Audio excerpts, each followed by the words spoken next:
समाहरणालय स्थित एसपी कार्यालय के सभागार में एसपी सौरभ कुमार की अध्यक्षता में क्राइम गोष्ठी का आयोजन किया गया। इस दौरान जिले के तमाम थाना के प्रभारी, वरीय पुलिस पदाधिकारी और ओपी प्रभारी मौजूद थे। क्राइम गोष्ठी में सबसे पहले पिछले माह दिए गए टास्क पर चर्चा की गई। चर्चा के दौरान कई पुलिस पदाधिकारियों को उनके कर्तव्यों का बोध कराया गया। साथ ही लंबित कांडों के निष्पादन में दिलचस्पी लेने का निर्देश दिया गया।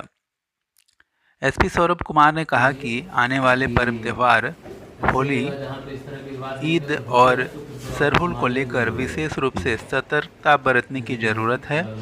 सभी थाना प्रभारी और पुलिस पदाधिकारी सोशल मीडिया पर कड़ी नज़र रखें ताकि किसी प्रकार की आपत्तिजनक पोस्ट होने पे त्वरित गति से कार्रवाई की जा सके।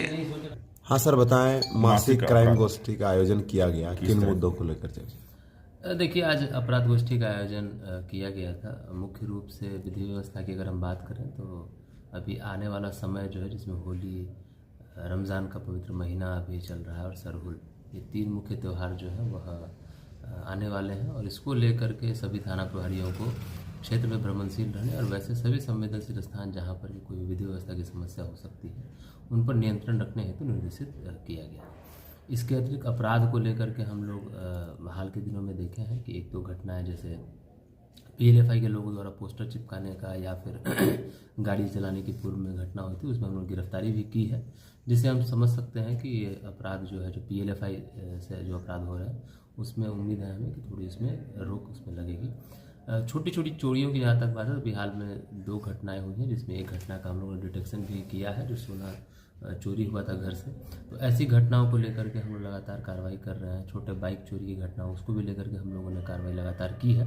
लेकिन हमारी अपील भी इसमें आम जनता से है, यदि कभी आप घर खाली छोड़ करके जाते हैं तो निकटवर्ती थाना अपने बीट ऑफिसर को इन्फॉर्म करें। रेगुलर पेट्रोलिंग उस क्षेत्र में भ्रमणशील रहेगी ताकि आपके घर की या आपके दुकान की सुरक्षा भी हम लोग लगातार कर सकेंगे। तीसरा जो मुख्य मुद्दा रहता है वो अनुसंधान नियंत्रण, चूँकि अपराधियों को जेल भेजना एक काम है और उसको उन्हें सजा दिलाना एक दूसरा काम है। तो पहला तो इसमें हम लोग यह प्रयास करते हैं कि जो भी कांड दर्ज होते हैं उसमें अनुसंधान जो है वह उच्च स्तरीय हो, जिससे कि कांडों में लोगों को सजा जो है वह मिल सके।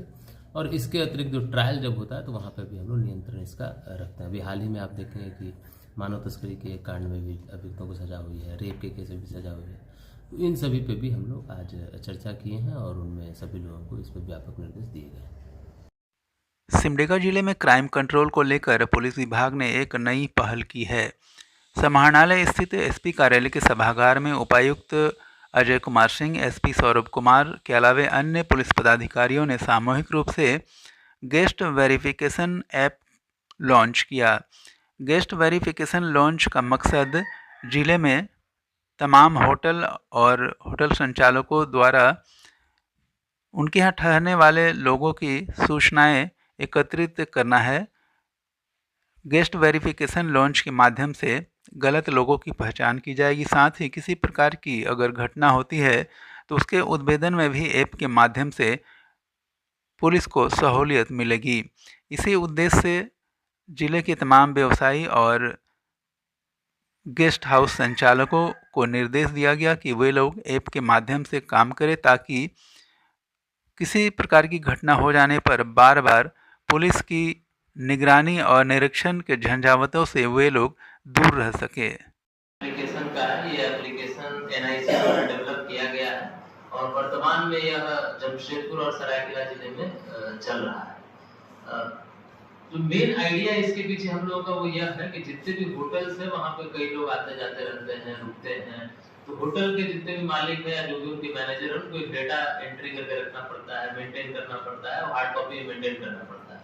और कई बार होता है वेयर टेयर हो जाता है, मान लीजिए फट गया, खो गया, इधर उधर हो गया और कोई वैसी बात भी पुलिस जब जाएगी पूछताछ करने आपसे तो फिर आप कहिएगा खो गया, इधर हो गया, तो कहीं ना कहीं कई बार ऐसा होता है कि नहीं वो जान के ये कर दिया, ऐसा कर दिया। तो ये सब समस्या से जो है हमारे जो व्यवसायी वर्ग हैं उनको जूझना ना पड़े, उनको इजी एक्सेस टू पुलिस रहे। क्योंकि अभी यह भी एक सिस्टम है कि आप जितने भी लोग आपके यहाँ रुकते हैं आप उसका डेटा रेगुलरली थाना के साथ शेयर करते हैं। वो सब क्या है कि आपके किसी आदमी को जाना पड़ता हो, कई बार ऐसा भी होता होगा, कुछ देर वेट करना पड़ता होगा। तो इन सभी चीजों से आपको भी निजात मिले, इसके लिए ये ऑनलाइन एक सिस्टम है जिसको डेवलप किया गया है। आपके यहाँ जितने भी होटल्स हैं उनका लॉगिन क्रिएट कर दिया जाएगा। आप लोग जैसे ही अपना लॉगिन क्रिएट करेंगे वो ट्रेनिंग आपको यहाँ पे दे दी जाएगी। उसके बाद हम लोगों के स्तर को उसको अप्रूव कर दिया जाएगा। उसके बाद जो भी आपके यहाँ गेस्ट आएंगे, जो भी आपके होटल पे ठहरेंगे, उसकी आप एंट्री उस पे करेंगे, ऑटोमेटिक जो है पुलिस हम लोगों के पास वो डेटा दिखाई देने लगेगा। आपको कभी भी थाना जाने की आवश्यकता नहीं है उसको देने के लिए, और आपको ये सब समस्या जो कि हो गया, इधर हो गया, उधर हो गया, इन सब चीजों से निजात नहीं। आपको अपने पास ये जो लॉगिन आईडी है उसको रखना है और उसमें डेटा एंट्री करना है। बचपन से करता रहा है, वो क्राइम फिक्शन है या क्राइम से रिलेटेड फिल्म्स है। तो जो प्राचीन काल का मतलब अभी से 20, 25, 30 साल पहले तक के जो क्राइम जेनर्स वाली जो फिल्म्स होती थी, या जो क्या है, उससे क्या बेनिफिट मिलेगा, किस तरह क्राइम कंट्रोल किया जाए। देखिए, आज एक गेस्ट वेरिफिकेशन सिस्टम का ऐप जो है वो लॉन्च किया गया। मेन इसका उद्देश्य यह है कि होटल में कई बार ऐसा देखा गया है कि लोग ठहरते हैं और वहाँ से अपराध की घटनाओं को अंजाम देते हैं। तो अपराध नियंत्रण के दृष्टिकोण से ऐसे लोगों पर निगरानी रखी जाए, इसके लिए एक एप्लीकेशन लॉन्च किया गया। लेकिन इसका दूसरा मकसद जो मुझे लगता है वह बिजनेस वर्ग जो है उसको कैसे ईज़ ऑफ एक्सेस जो प्रोवाइड किया जाए वो है। वो यह है कि कई बार ऐसा देखा जाता है कि जो लोकल थाने होते हैं वहाँ पे डिटेल जो है थानों को सबमिट करनी होती है।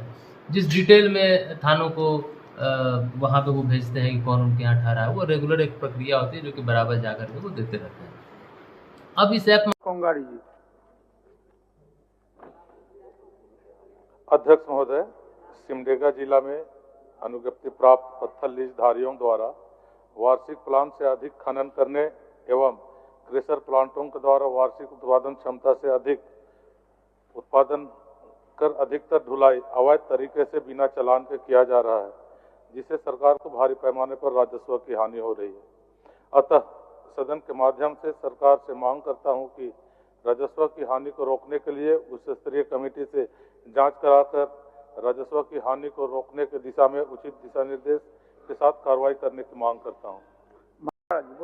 अध्यक्ष महोदय, आज पूरा देश आज़ादी का अमृत महोत्सव मना रहा है, लेकिन सिमडेगा के कुल 678 टोले एवं सिमडेगा विधानसभा के पालकोट प्रखंड के 31 टोले में आज तक बिजली नहीं पहुंच पाई है। बिजली नहीं रहने के कारण इस टोले के लोग ढिबरी युग में जीने को विवश हैं। बिजली नहीं रहने से इन टोले में रहने वाले ग्रामीणों को रात के समय में भारी परेशानी होती है। वहीं बच्चों की पढ़ाई भी पूरी तरह प्रभावित हो रही है। अतः जनहित को ध्यान में रखते हुए सिमडेगा के 678 टोले एवं पालकोट के 31 टोले में जल्द से जल्द बिजली पहुंचाने की मांग मैं सरकार से करता हूं। हमारे प्रदेश इकाई ने और केंद्र नेतृत्व ने ये फैसला किया है कि महान व्यक्ति जो हमारे इस पार्टी के नींव है, जिन्होंने इस पार्टी को सींचा है, इनका आज 100 वर्ष है। इस शताब्दी में इसको बड़े लोगों से पता चलता है, लोगों से सुनते हैं, हमारे नेताओं से सुनते हैं, विचारकों से सुनते हैं कि हमारे पार्टी के बुनियाद जो आज अगर हम लोग देखेंगे राजनीतिक दल के रूप में जनसंघ के समय से हमारे बड़े भाई निर्मल मिश्रा जी उस समय इंकित किए हैं। इन्होंने स्वयं अटल जी के साथ में काम करने का उन्होंने अपने अनुभव को बताया। कैलाश जी अग्रवाल जी ऐसे व्यक्ति जिन्होंने अटल जी के साथ में काम करने का मौका मिला है, देखने का मौका मिला है। ऐसे हम लोग जब हम जुड़ते हैं तो हमें मन में एक लालसा होती है कि उसको हम तलाशते हैं। हम तलाशते हैं कि पार्टी का जो मूल जो हमारी धारणा है, पार्टी के जो मूल सेवा का जो संकल्प है, कैसे हम इसको अपने साथ में आत्मसात कर सकते हैं। उसी बीच इसको हम लोग ध्यान में आता है। ऐसे समय में किस रूप से क्या माहौल था वो आप लोग भी समझ रहे हैं। पक्का राष्ट्रवाद का स्थापना करने के लिए